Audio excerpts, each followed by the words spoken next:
जारी किया गया इंटरनेट पर सामाजिक विज्ञान का ऑफिशियल मॉडल पेपर। आइए जानते हैं कि इसका बिल्कुल सही उत्तर क्या होगा, क्योंकि बिहार बोर्ड ने खुद बोला है कि मॉडल पेपर के अनुसार ही आपके परीक्षा में प्रश्न पूछा जाएगा। तो मॉडल पेपर का उत्तर जानना आपके लिए बहुत ज्यादा जरूरी है। तो चेहरे पर मुस्कान लेकर कहिए मेरे प्यारे साथियों, अब सिक्का उछल चुका है, हेड भी आपका होगा और टेल भी आपका होगा। बिहार बोर्ड ने मॉडल पेपर जारी करके यह साफ कर दिया है कि आपके फाइनल परीक्षा में 80 ऑब्जेक्टिव पूछा जाएगा, जिसमें से आपको 40 प्रश्न का जवाब देना है। 24 आपका लघुत्तरीय प्रश्न पूछा जाएगा, जिसमें से आपको 12 प्रश्न का जवाब देना होगा, और 8 आपका दीर्घोत्तरीय प्रश्न पूछा जाएगा, जिसमें से मात्र आपको 4 प्रश्न का ही जवाब देना है। बिल्कुल, तो इसी आधार पे आपके फाइनल परीक्षा में प्रश्न आएगा। तो अब आपको तो खुश हो जाना चाहिए, क्योंकि दोगुना विकल्प के साथ आपके परीक्षा में प्रश्न आ रहा है। और आइए हम लोग सही इसका उत्तर जानते हैं कि इसका उत्तर क्या होगा, और आप लोग मिला लीजिए। और परीक्षा देने से पहले आपको हम बताए हैं कि 5 मॉडल पेपर बाबू जरूर सॉल्व कर लीजिएगा, और क्वेश्चन बैंक तो आपको सॉल्व करना ही है। अगर जो बच्चे 5 मॉडल पेपर सॉल्व कर लेंगे, बिहार बोर्ड के द्वारा जारी ऑफिशियल मॉडल पेपर, यह तो इस वर्ष 2023 में जारी किया गया ऑफिशियल मॉडल पेपर है, इसका उत्तर हम आपको बता देते हैं। और इसके पीछे जो भी जारी किया गया था उसको भी जरूर देखिएगा। हमारे ऐप और वेबसाइट पे वह पीडीएफ अपलोड है, आपको कहीं और नहीं मिलेगा, वो हम ढूंढ करके लगा दिए हैं, ठीक ना। उसको भी बता देते हैं इस वीडियो में, तो बने रहिए हमारे साथ और अंतिम तक। और एक एक प्रश्न का पहले यहाँ पे जवाब देखिए कि जवाब क्या होगा, इनके सही उत्तर क्या होगा। अगर पहले से पता होगा तो जवाब जरूर दीजिएगा। तो सबसे पहला नंबर प्रश्न ये रहा आपके स्क्रीन पे। प्रश्न कह रहा है कि भारतीय जनता पार्टी को किस पार्टी का पुनर्जन्म कहा जाता है। यहां पे आपको 4 ऑप्शन दिया गया है, तो इसका राइट जवाब हो जाएगा ऑप्शन नंबर बी कि भारतीय जनसंघ को कहा जाता है, यानी ऑप्शन नंबर जो हो जाएगा वह बी नंबर आपका बिल्कुल राइट जवाब हो जाएगा। चलिए अगले प्रश्न की बात करते हैं कि अगला नंबर प्रश्न क्या कह रहा है। तो अगला नंबर प्रश्न ये रहा आपके स्क्रीन पे। अगर इन सभी प्रश्नों का उत्तर पहले से पता है तो कमेंट कीजिए फटाफट से, नहीं पता है आप नोट कर लीजिए। अगला प्रश्न कह रहा है कि दलित पैंथर्स नामक संगठन की स्थापना किस राज्य में हुई थी। तो यह जो राज्य में हुई थी वह महाराष्ट्र में हुई थी, यानी ऑप्शन सी नंबर हो जाएगा। क्या हो जाएगा? सी नंबर हो जाएगा। 1 मिनट समय निकाल करके सभी दोस्तों में पहले शेयर कर दीजिए, फटाफट से शेयर कर दीजिए। हर व्हाट्सएप ग्रुप, हर टेलीग्राम ग्रुप, हर स्टेटस में आपको यह वीडियो लग जाना चाहिए। चलिए अगला प्रश्न कह रहा है आपके स्क्रीन पे ये रहा, और प्रश्न कह रहा है कि कौन सा संवैधानिक संशोधन नागरिक स्थानीय स्वशासन से संबंधित है। तो इसका बिल्कुल राइट जवाब हो जाएगा कि 74वां जो संशोधन है यह आपका बिल्कुल राइट जवाब हो जाएगा। अब आपके पास समय नहीं है बाबू, समय काफी कम है, जबरदस्त तैयारी कीजिए और एकदम पेपर के खोपड़ी में आप छेद कर दीजिए। अगला प्रश्न ये रहा आपके स्क्रीन पे। आपको पता है कि हमें अंतिम दिनों के लिए जाना जाता है, क्योंकि अंतिम दिनों में आपको इतनी गजब की तैयारी कराते हैं, इतनी शानदार तैयारी कराते हैं, जिससे कि परीक्षा में कोई भी दिक्कत नहीं होता है। अगला नंबर प्रश्न कह रहा है कि बलवंत राय मेहता समिति ने अपने प्रतिवेदन में कितने स्तरीय पंचायती राज व्यवस्था की सिफारिश की थी। तो इसका बिल्कुल राइट जवाब हो जाएगा कि त्रिस्तरीय की थी, यानी ऑप्शन सी नंबर बिल्कुल ही राइट जवाब हो जाएगा। अगले हम प्रश्न की बात करते हैं। तो अगला प्रश्न ये रहा आपके स्क्रीन पे, और प्रश्न हम सभी का बहुत ही शानदार प्रश्न है। प्रश्न कह रहा है कि भारत में प्रथम नगर निगम की स्थापना कहां की गई थी। तो यह की गई थी आपको मद्रास में की गई थी। कहां पे की गई थी? मद्रास पे की गई थी, यानी कि ऑप्शन नंबर सी हो जाएगा। फटाफट से वीडियो को फैला दीजिए और वीडियो को लाइक करना मत भूलिएगा, एक बार लाइक करके शेयर कर दीजिए। अगला प्रश्न कह रहा है कि सर्वप्रथम किस राज्य में महिलाओं को पंचायतों में 50% आरक्षण दिया गया।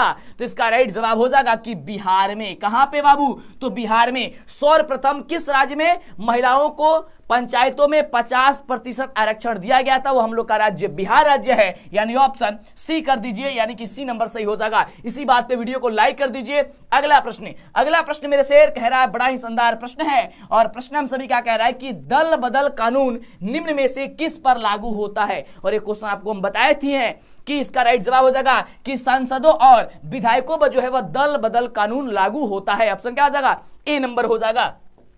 अगले हम प्रश्न की बात करते हैं। तो अगला प्रश्न आपके स्क्रीन पे है। प्रश्न कह रहा है कि क्षेत्रवाद की भावना का एक कुपरिणाम है। क्षेत्रवाद की भावना का एक कुपरिणाम जो है वह क्या है? वह अलगवाद है। यह भी क्वेश्चन हमने आपको बताया था, यानी कि जो आपको बताए थे वह समझाए थे वह हूबहू यहाँ पे क्वेश्चन आ रहा है, और ऐसा ही क्वेश्चन आपके फाइनल परीक्षा में आएगा। इसलिए तो हमें अंतिम दिनों के लिए जाना जाता है। आप लोग व्हाट्सएप ग्रुप, टेलीग्राम ग्रुप से जरूर जुड़ जाइएगा। टेलीग्राम ग्रुप से ज्वाइन होने के लिए आपको टेलीग्राम पे सर्च करना है DLS एजुकेशन ऑफिशियल, आपको वहां पे मिल जाएगा, और आप लोग उस ग्रुप से ज्वाइन हो जाइए। 5 बजे वहां पे टेस्ट भी चलती है। क्लियर? उसके बाद से मेरा ऐप डाउनलोड कर लीजिए, प्ले स्टोर पे जाइए, लिखिए DLS एजुकेशन ऑफिशियल।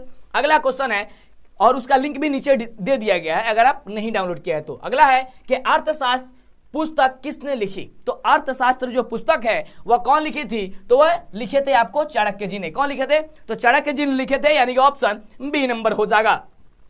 अगला प्रश्न आपके स्क्रीन पे है, बड़ा ही बढ़िया प्रश्न है। कह रहे कि इनमें से किस देश की संघीय व्यवस्था अन्य से अलग है?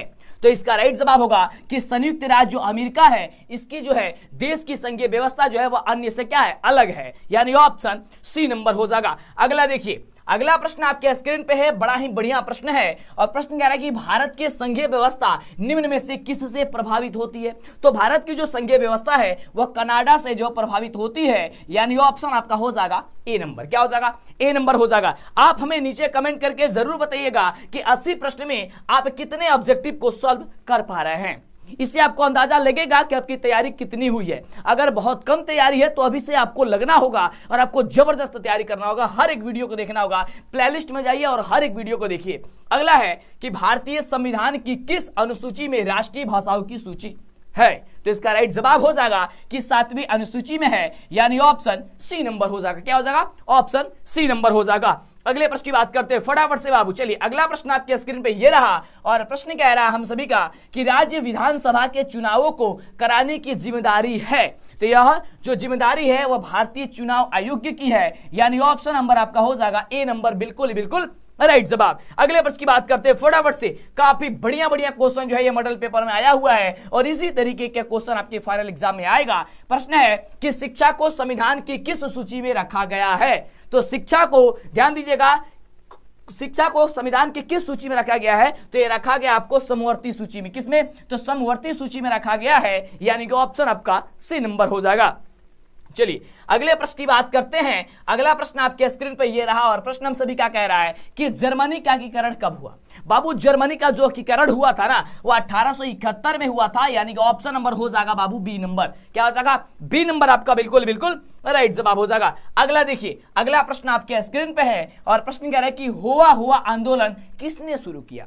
तो हुआ हुआ जो आंदोलन है वह हुइन्स फूसो ने शुरू किया था, यानी ऑप्शन ए नंबर आपका बिल्कुल बिल्कुल राइट जवाब हो जाएगा। अगले हम प्रश्न की बात करते हैं।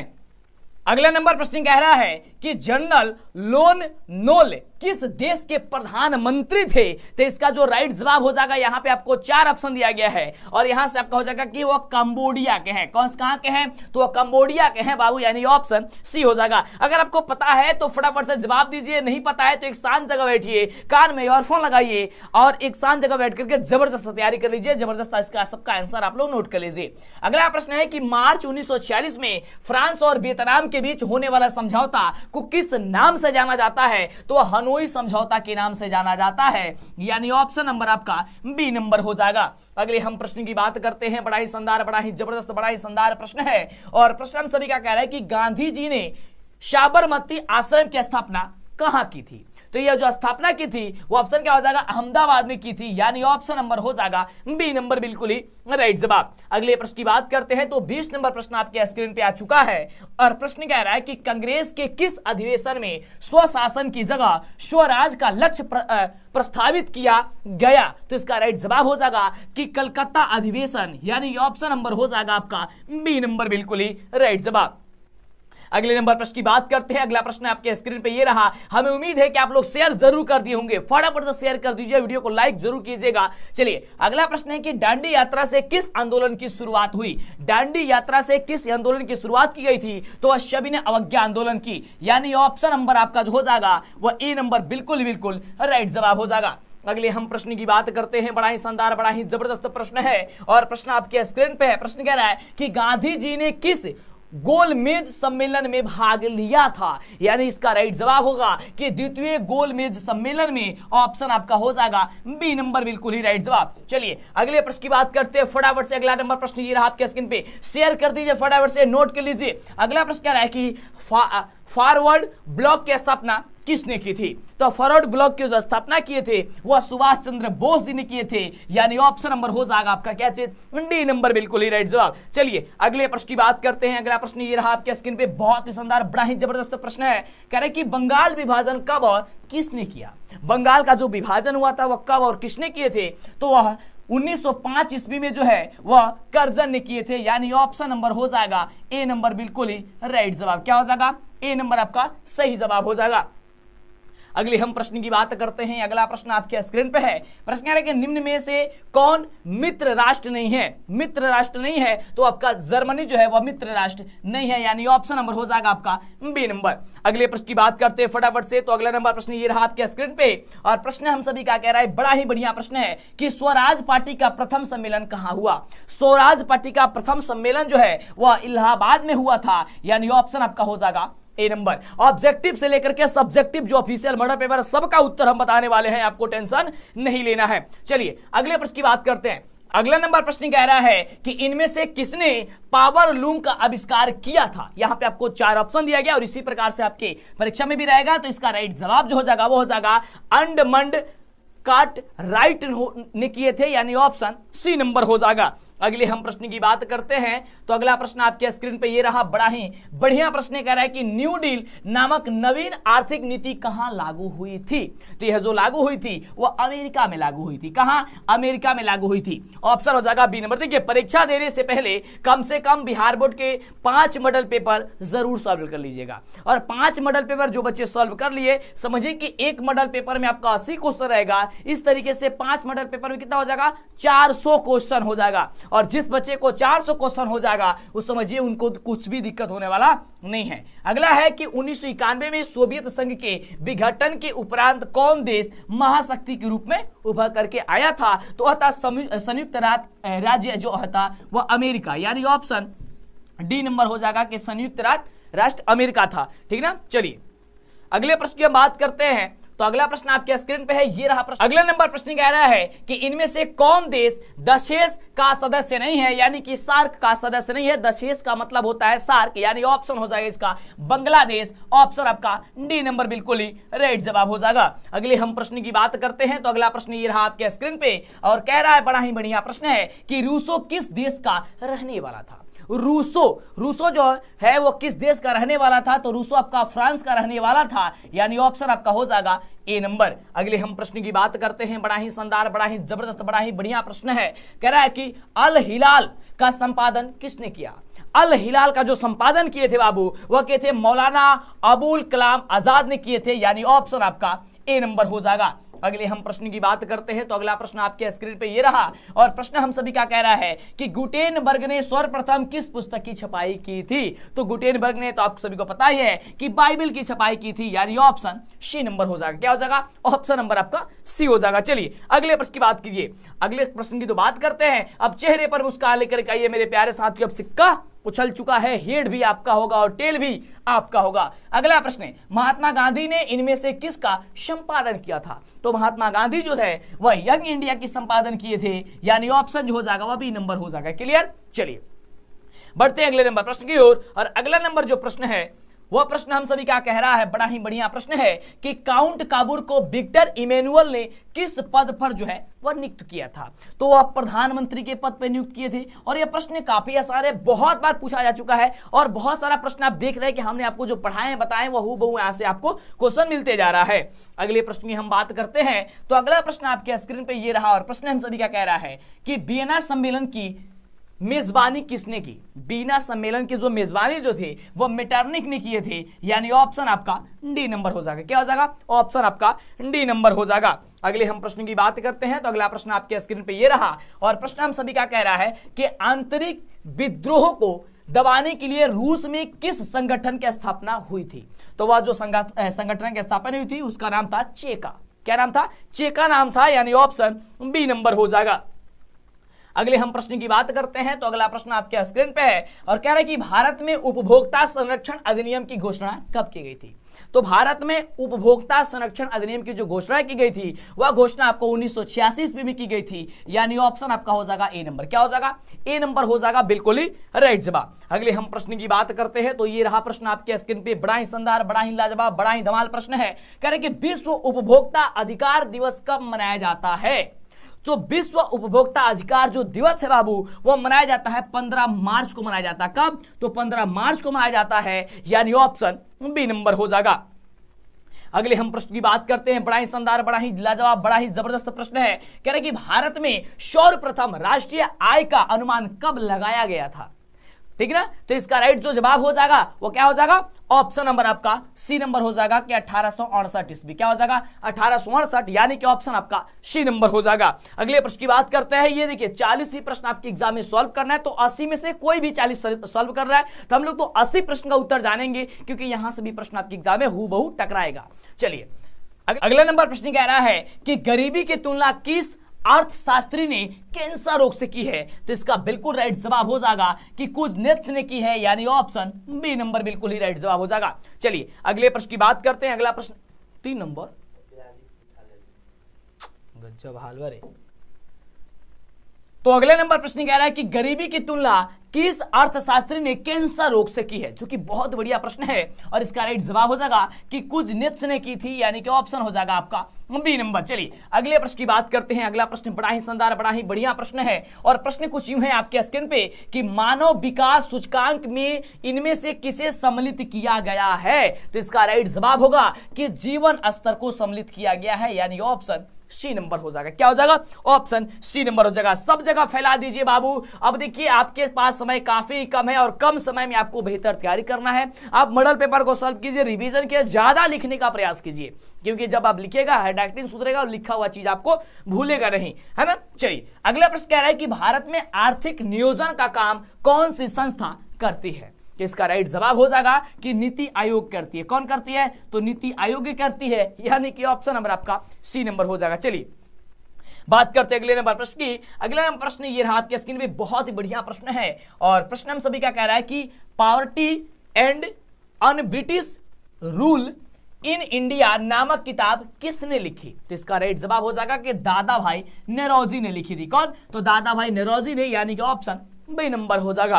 अगले प्रश्न की बात करते हैं। फटाफट से एक एक प्रश्न का उत्तर जानिए, क्योंकि हूबहू आपके एग्जाम में यहां से भी क्वेश्चन पूछा जा सकता है। चलिए अगला नंबर जो प्रश्न है वह कह रहा है, प्रश्न है कि स्वीडन की मुद्रा क्या है?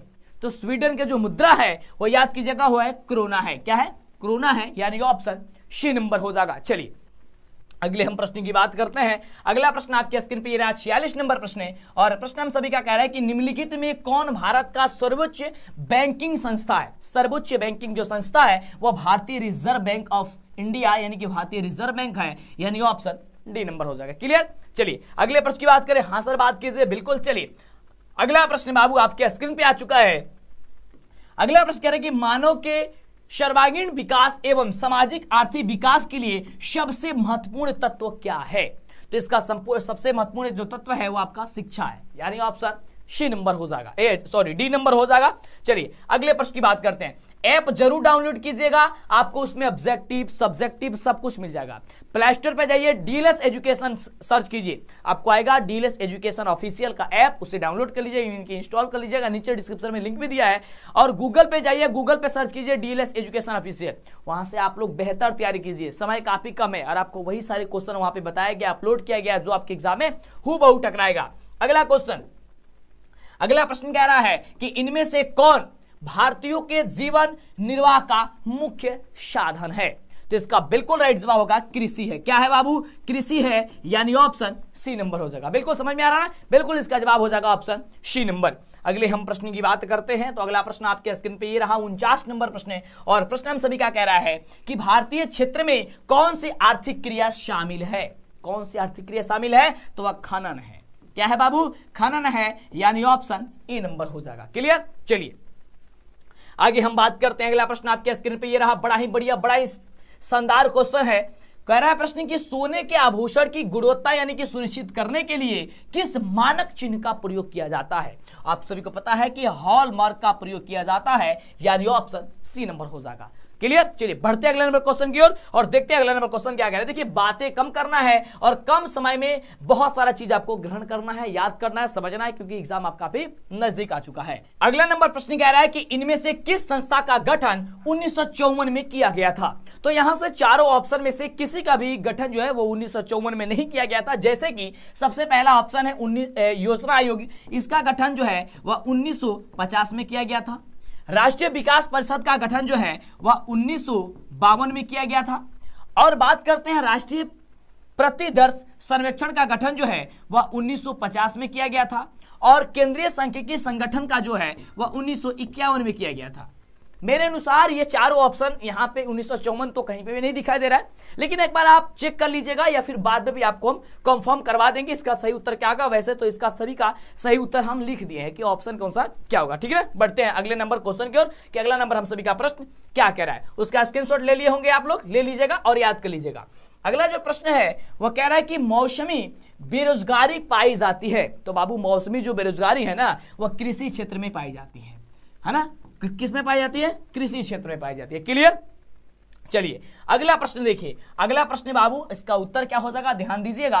प्रश्न की पूंजीवादी अर्थव्यवस्था का गुण क्या है? पूंजीवादी जो अर्थव्यवस्था है इसका गुण देखिए, निजी लाभ भी है, मूल्य तंत्र भी है, साधनों का निजी स्वामित्व भी है, यानी कि इनमें से सभी हो जाएगा। ऑप्शन डी नंबर हो जाएगा। क्या हो जाएगा? ऑप्शन डी नंबर हो जाएगा। अगले हम प्रश्न की बात करते हैं तो अगला प्रश्न आपके स्क्रीन पे ये रहा और प्रश्न कह रहा है कि तरुण भारत संघ का संबंध किस राज्य से है? बहुत बढ़िया प्रश्न है ना, बिल्कुल। तो इसका राइट जवाब हो जाएगा राजस्थान से है। आप लोग पिछले 5 वर्षों का ऑफिशियल मॉडल पेपर जरूर पढ़ लीजिएगा। ये तो आपका 2023 का है, 2022, 2021, 2020, 2019, 2018 इस तरीके से आपको हम हमारा ऐप में सारा पीडीएफ उपलब्ध है, ठीक ना। उसे जरूर आप पढ़ लीजिएगा, याद कर लीजिएगा और उसी से आपका क्वेश्चन उठाया जाता है, अधिकतर क्वेश्चन। अगला क्वेश्चन आपके स्क्रीन पे कह रहे हैं कि रूस के सहयोग से किस विद्युत संयंत्र का निर्माण किया गया है? इसका राइट जवाब होगा कि कुंडल कुलम परमाणु विद्युत गृह, यानी कि ऑप्शन हो जाएगा आपका बी नंबर। क्या हो जाएगा? इसका राइट जवाब बी नंबर हो जाएगा। चलिए अगले प्रश्न की बात करते हैं। अगला प्रश्न ये रहा आपके स्क्रीन पे, बड़ा ही बढ़िया प्रश्न है। कह रहे हैं कि प्रारंभिक जीविका कृषि को इस नाम से भी जाना जाता है, यानी कि इनमें से कौन है, किस नाम से जाना जाता है? तो देखिए उसे झूम, पालूम और दीपा इन सभी से जाना जाता है, यानी कि ऑप्शन डी नंबर हो जाएगा कि इन तीनों से जाना जाता है। अगले प्रश्न की बात करते हैं तो 57 नंबर प्रश्न आपके स्क्रीन पे आ चुका है और प्रश्न हम सभी का कह रहा है कि डेक्कन आडेसी किस राज्य में चलाई जा रही है? जिसका राइट जवाब होगा कि हम महाराष्ट्र में चलाई जा रही है। बाबू कहां? तो महाराष्ट्र में चलाई जा रही है, यानी कि ऑप्शन आपका बी नंबर हो जाएगा। अब चेहरे पर मुस्कान लेकर के मेरे प्यारे साथियों अब सिक्का उछल चुका है। जब तक रिकॉर्ड टूटेगा नहीं तब तक आपको साथ नहीं छोड़ना है। गजब तरीके से आपको तैयारी करना है, शानदार तरीके से तैयारी करना है। क्वेश्चन है कि भारत में वायु परिवहन का राष्ट्रीयकरण कब किया गया था? वायु परिवहन का जो राष्ट्रीयकरण है वह 1953 में किया गया था, यानी ऑप्शन ए नंबर हो जाएगा आपका राइट जवाब। क्लियर? चलिए अगले हम प्रश्न की बात करते हैं। अगला प्रश्न आपके स्क्रीन पे ये रहा, बहुत ही बढ़िया प्रश्न कह रहे हैं कि इंदौर बंदरगाह किस राज्य में स्थित है? इंदौर बंदरगाह जो है वह तमिलनाडु में स्थित है। कहां? तमिलनाडु में स्थित है, यानी ऑप्शन आपका डी नंबर हो जाएगा। अगले हम प्रश्न की बात करते हैं, बड़ा ही शानदार, बड़ा ही जबरदस्त, बड़ा ही लाजवाब क्वेश्चन है और क्वेश्चन कह रहा है बिहार की प्राचीनतम नदी घाटी परियोजना क्या है? बिहार की प्राचीनतम नदी घाटी जो परियोजना है बाबू वह है सोन नदी घाटी परियोजना। कौन है? सोन नदी घाटी परियोजना है, यानी ऑप्शन आपका ए नंबर हो जाएगा। अगला प्रश्न आपके स्क्रीन पे ये रहा, बड़ा ही जबरदस्त, बड़ा ही शानदार क्वेश्चन है कि नंदा देवी राष्ट्रीय उद्यान कहां स्थित है? नंदा देवी, तो नंदा देवी आपका है उत्तराखंड में। कहां है? उत्तराखंड में है, यानी ऑप्शन आपका बी नंबर हो जाएगा। चलिए अगले प्रश्न की बात करते हैं। हमें उम्मीद है कि आप लोग अभी तक वीडियो को लाइक कर दिए और चैनल को सब्सक्राइब करना नहीं भूले होंगे। चैनल को अवश्य सब्सक्राइब कीजिए जिससे आपको आगे से वीडियो मिले, यानी कि आपको तभी क्लास मिलेगा जब आप चैनल को सब्सक्राइब कीजिएगा और आप लोग दोस्तों में शेयर कीजिए। अगर आप शेयर करेंगे दोस्तों को आपके फायदा होगी, सभी बच्चों के पास पहुंचेगा तो आपका भी भगवान और मां सरस्वती आपकी आशीर्वाद देगी और आपका रिजल्ट काफी जबरदस्त आएगा। बस आप लोग मेहनत करते रहिए काफी गजब तरीके से। अगला प्रश्न आपके स्क्रीन पे कह रहे हैं कि चिपको आंदोलन की शुरुआत किसने की थी?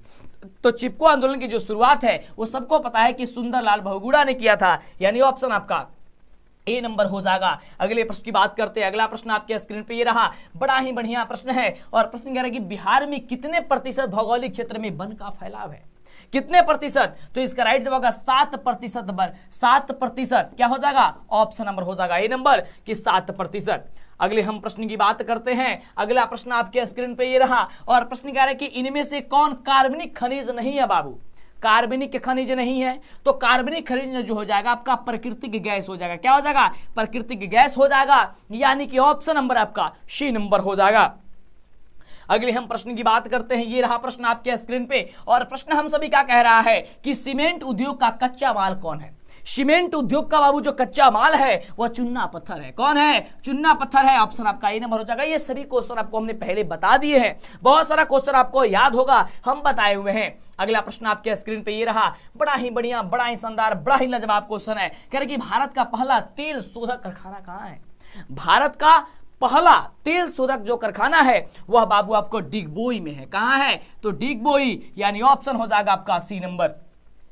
अगले प्रश्न की बात करते हैं। तो अगला प्रश्न कह रहा है कि मुंबई हाई क्यों प्रसिद्ध है? ये तो आपको हमने बार बार बताया है, बहुत बार बताया है हम आपको इसके बारे में कि खनिज तेल हेतु यह क्या है? प्रसिद्ध है, यानी ऑप्शन हो जाएगा आपका सी नंबर।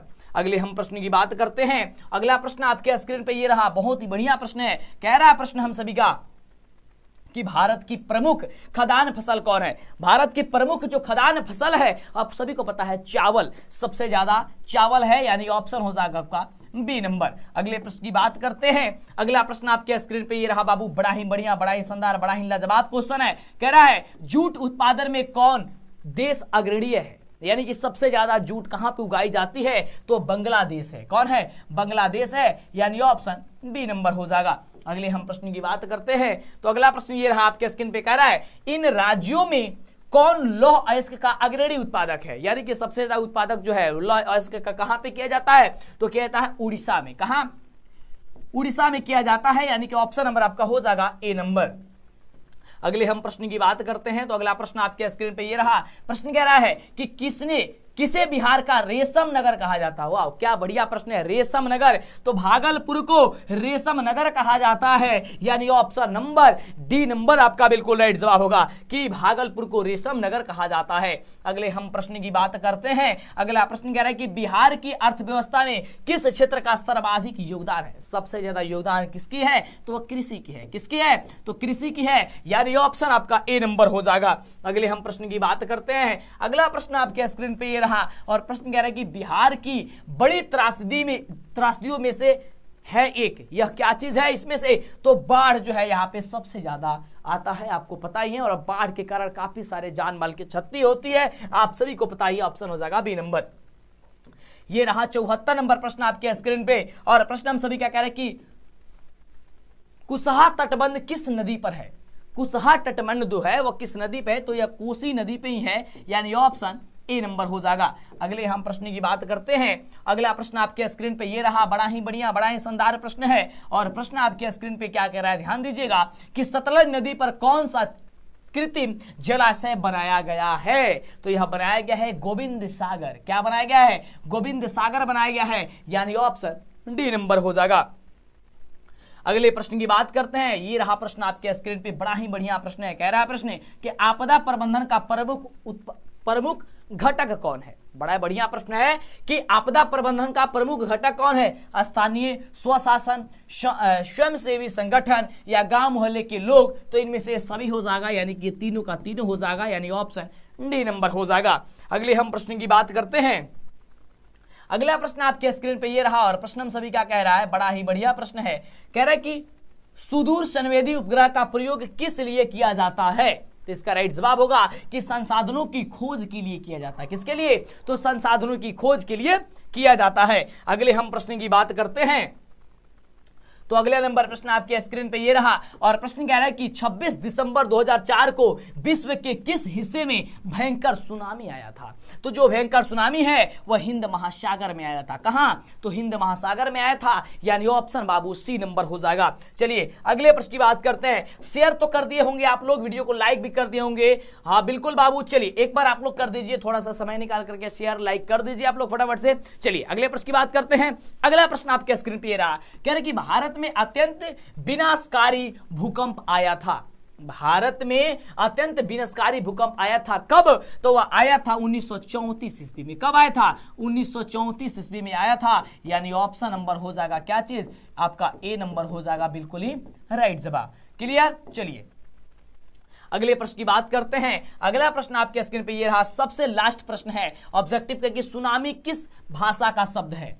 सुनामी किस भाषा का शब्द है? तो बाबू जो सुनामी है वह जापानी भाषा है। कौन सी भाषा है? जापानी भाषा है। इस प्रकार आपने देखा कि ऑफिशियल मॉडल पेपर में जो 80 प्रश्न था वह 80 प्रश्न का आपने सही सही जवाब देखा। अब इसके बाद आता है ये लघुत्तरीय और दीर्घोत्तरीय क्वेश्चन, जिसमें से सबसे पहले इतिहास से क्वेश्चन पूछा जाता है। फटाफट से शेयर कर दो पहले आप लोग और वीडियो को लाइक कर दीजिए। ये इतिहास का क्वेश्चन है जिसमें शॉर्ट क्वेश्चन है और 1 से 6 तक शॉर्ट क्वेश्चन पूछा जाता है, जिसमें से मात्र आपको 3 प्रश्न का जवाब देना है। तो इसका जो उत्तर है आगे आने वाली हम वीडियो में बताएंगे, यानी आगे आने वाली क्लास में बताएंगे। इसके लिए चैनल को सब्सक्राइब कर लीजिए क्योंकि वीडियो काफी लंबा हो जाएगा और इसमें बहुत सारा सब्जेक्टिव क्वेश्चन है, देख रहे हैं ना। तो सबका ऑब्जेक्ट ये आपका लघुत्तरीय दीर्घोत्तरीय सब कुछ बताने वाला है। बिल्कुल बाबू, तो चैनल को सब्सक्राइब के लिए शेयर करिए। इसके पहले वाला जो भी वीडियो नहीं देखे जल्दी से इस चैनल से देखिए, ठीक ना। ऑब्जेक्टिव, सब्जेक्टिव, मॉडल पेपर, पिछले 5 वर्षों का ऑफिशियल मॉडल पेपर सब कुछ डाउनलोड करने के लिए, देखने के लिए, बढ़िया से पढ़ने के लिए आपको गूगल के क्रोम ब्राउजर में आना है और यहां पे आने के बाद आपको सर्च करना है डीएलएस एजुकेशन, जो चैनल का नाम है।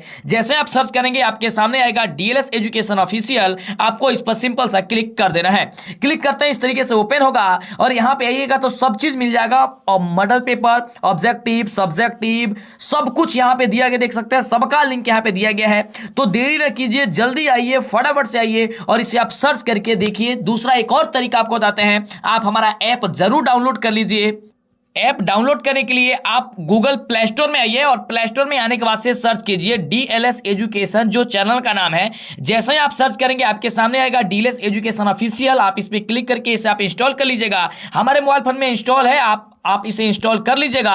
जैसे इंस्टॉल कीजिएगा तो यहाँ पे आपको ओपन जब कीजिएगा इसे इंस्टॉल करके तो इस तरीके से ये ओपन होगा। यहाँ से पूछेगा कि आपको सब्जेक्टिव चाहिए, ऑब्जेक्टिव चाहिए, मॉडल पेपर चाहिए, ऑनलाइन टेस्ट देना है या फिर बिहार बोर्ड से जो लेटेस्ट न्यूज है वो चाहिए। तो जो भी चाहिए आपको क्लिक कर देना है। जैसे मान लीजिए आपको मॉडल पेपर चाहिए तो मॉडल पेपर पर क्लिक कीजिए। उसके बाद से आपको पिछले वर्षों का मॉडल पेपर चाहिए, किस सब्जेक्ट का चाहिए तो जो भी सब्जेक्ट है आप चूज कर लीजिए। जैसे कि साइंस है, मैथ है, जैसे मैथ में क्लिक करते हैं तो यहाँ पे आपका मैथ का देख सकते हैं 2023, 2022, 2021, 2020, 2019, 2018 और पिछले 5 सालों का और मॉडल पेपर है ना। और इसके अलावा 5 मॉडल पेपर आप देख सकते हैं, सब कुछ यहाँ पे आपको देखने को मिल जाएगा। तो देरी मत कीजिए, जैसे आप इस पे क्लिक कीजिएगा आप यहाँ पे सब कुछ मॉडल पेपर वगैरह जो है वो यहाँ पे आसानी से देख सकते हैं। ये ऑफिशियल मॉडल पेपर है ना, बिल्कुल। तो जल्दी से आइए, देरी मत